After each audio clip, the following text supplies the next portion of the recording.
Recently, we have seen golf equipment get very, very expensive. For example, if we look at wedges, you're expecting to pay somewhere between £100 and £200. Now, this model that I have here, the Wilson Staff Model ZM, comes in with an RRP of £145, and that is just for one golf club. However, we took a look on Amazon and we found the highest rated wedge, and it's only £30. And what's more, it's also a Wilson wedge. So today we're going to be putting those two wedges head to head to see if it's really worth paying that extra price for these wedges.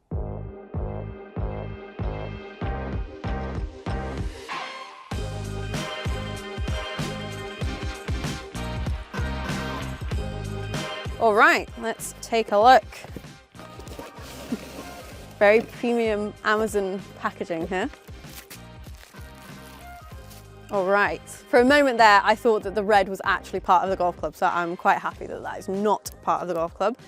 So let's get these stickers off. This is the Wilson Harmonized Wedge. Oh, it's left a little, no. That's disappointing. We've now got a mark where the sticker used to be. First impressions. Very simple looking on the back. In my opinion, that looks kind of old school, the font, the size of it, kind of the thickness. A little bit strange that we've still got this sticker pattern here. A few little blemishes on it already. The grooves have some little bumps in them. They're kind of not cut all the way through. I think that's maybe just a slight error on it. Only very small, but definitely not quite right there with the grooves. So on the face, it is just the grooves. There's no milling there. Some of the grooves are slightly wavy. They're not completely straight. The grip doesn't necessarily feel super premium. It feels fine, but definitely not one of the higher end ones. Wedge flex. That's all I've got to tell you about the shaft. There's no markings on the shaft to actually see what we've got here. I think straight away you can see that the ZM model is just that overall more premium club. There's a lot of fine details there, even this little logo and the way that it's carved into the club and some of these smaller features here, whereas this is just very simple with the lettering and the design on there. There's more of these little finer details to give it an overall look on the ZM, which are just completely missing off here. In terms of the face, like we said, we've got more milling on the ZM model, which we just don't see on here.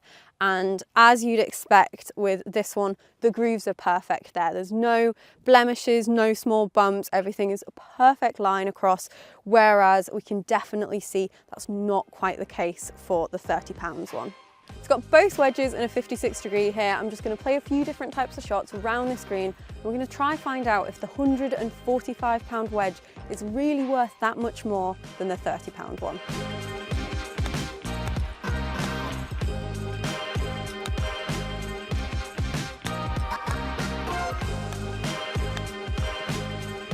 Okay, so initial thoughts of the Harmonized Wedge. Something that you notice straight away when you look down, it has a really thick hosel, which is not something that I've seen as a feature of many wedges before. It's a very circular shape compared to the ZM, so that kind of stands out when you stood over the ball. In terms of how it's reacting on the greens, it doesn't really seem to be too much difference other than this one gets a tiny bit more rollout, but you'd expect that anyway, just because the ZM has those milled grooves that we don't see on this wedge. One of the main differences, I think, when you're hitting it, they don't feel massively different, they sound quite different. The cheaper one is a little bit clicky, but I don't really mind how it feels. So other than this extra little bit of rollout, which you can account for, to be fair, it seems to be relatively easy to control. Be interesting to see how it gets on hitting some shots maybe over a bunker or in a bunker, because I'm not sure the control will still be there then.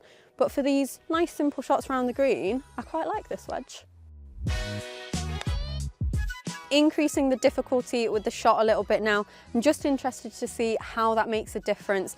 I reckon we're going to struggle to control the £30 one a little bit, but we'll give it a go.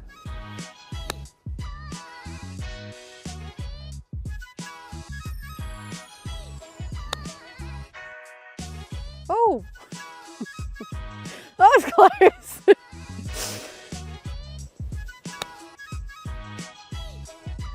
All right, we're gonna give the £30 one a go. Something to bear in mind with this is, even though it has the grind and the bounce on it, which to me made me think there was potentially some other options you could go for, there aren't any other options. Your one option is this 56, 12 bounce and a sole grind. There's no other options available for this wedge.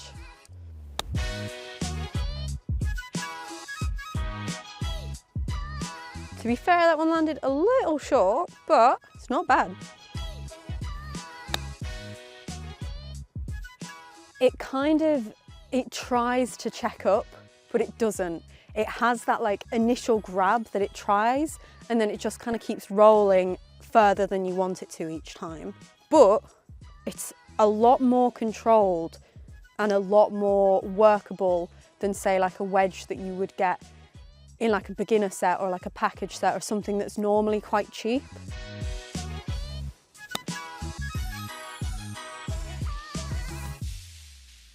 Yeah, just a lot of rollout, that's the only thing. Gonna try a few out the bunker here. It's a pretty big lip, and a 56 is slightly lower than what I would like to take out of a bunker, but they're both 56, so it's a fair test. I did feel as though the harmonized wedge was coming out that little bit lower on the shots going over the bunker, just getting that bit more rollout. So I'm a little bit nervous as to if I'll actually be able to get it out the bunker, but we'll give them both a go. Just. That was a lot of sand.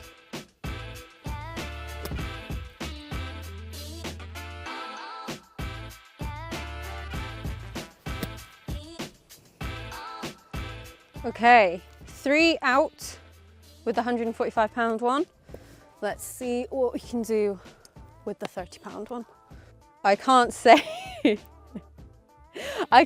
that sets up nicely at all. When you try and open the face, just because of that really thick heel, it makes me feel like I'm either about to shank this or blade it straight into the face. So fingers crossed. Okay, well it came out. See if we can control it a touch more. Okay, that one just caught the lip.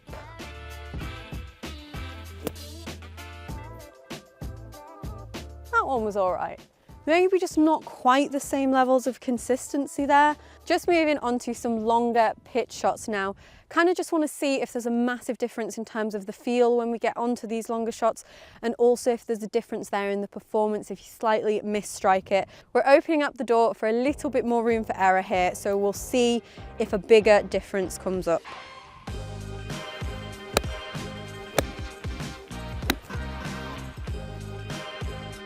Three pretty consistent ones there, just come up a little bit short, but it's the same every single shot, so I can't complain too much. We'll change over to the £30 one and see if we get a similar level of performance here. Oh, that was a very different sound, wasn't it? That was a lot sort of lower pitched, a bit more like a thud sound. Also seemed to go a little bit further as well.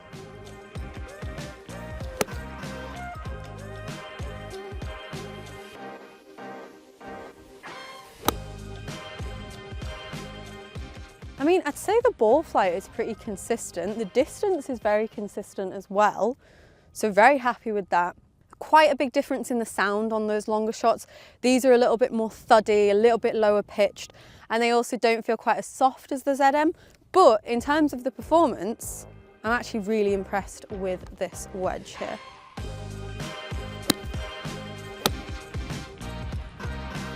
Something that I'm noticing straight away here is that the £30 wedge is really taking the coating off the golf ball. We saw it on the previous shots where some of the coating had just got lodged in between the grooves, and you can also see it between the grooves here as well. So that is just something to know. I don't think we saw it on, okay, maybe a touch on this one, but not quite to the same extent. You might have to be buying a lot of golf balls if you're going to keep taking the casing away for them. That is just something to bear in mind with that wedge. So as we were testing these out, it seemed as though the cheaper one was spinning that little bit less, and I wanted to put that to the test and see exactly what the spin rates we were getting. So we tested these out on the full swing simulator, and we found that the average spin rate with the £30 one was definitely that little bit lower. The average spin that we were getting for the Harmonized wedge was around 6,400, whereas we were all the way up at 8,500 for the ZM model. So definitely getting that bit more spin and control with the more expensive wedge. So main differences, obviously we've got that change in spin rate. However, I didn't find the cheaper wedge that much harder to control around the greens. I knew that it was going to roll out a little bit more, and it was doing that very consistently, so you could definitely play for that. What I did struggle with was when it came to more kind of creative shots around the green, specifically trying to open the face up. The difference in performance didn't drop that much, but in terms of confidence stood over the ball. Because this has this really thick bit here, it just makes it look terrible when you stand up and you're trying to play a high lofted shot. But I guess if you put this in play, you'd kind of get used to that and it wouldn't feel quite so bad. Straight away, I can see marks on the face. It seems like the grooves are really digging into the golf ball and pulling the casing off, which obviously isn't ideal for the durability of your golf ball. And it also makes me question the durability of the wedge as well. Obviously, when we first took it out of the box, there were a few little imperfections and blemishes, but when you're paying £30 for a golf club, you're kind of expecting that to an extent. I would say this is the most value for money club I've ever tested. £30 for the performance that we were seeing was incredible. And what we tend to say, looking at package sets for beginners especially, we always come to the wedges and we say, oh, they don't have that much control, they're a little bit harder to hit around the greens, and that people should maybe look at investing in a wedge to upgrade in that set. I think this is the perfect option for somebody wanting to get a little bit more control around the greens, as it really outperforms something that you would maybe find in a beginner's package set. I was just really, really impressed with this. Obviously falls down a touch, but value for money with this golf club is just incredible. Hope you guys have enjoyed this video. Let me know down in the comments if you've ever tried out a wedge like this. How much would you spend on your wedges? Thanks for watching and subscribe for more.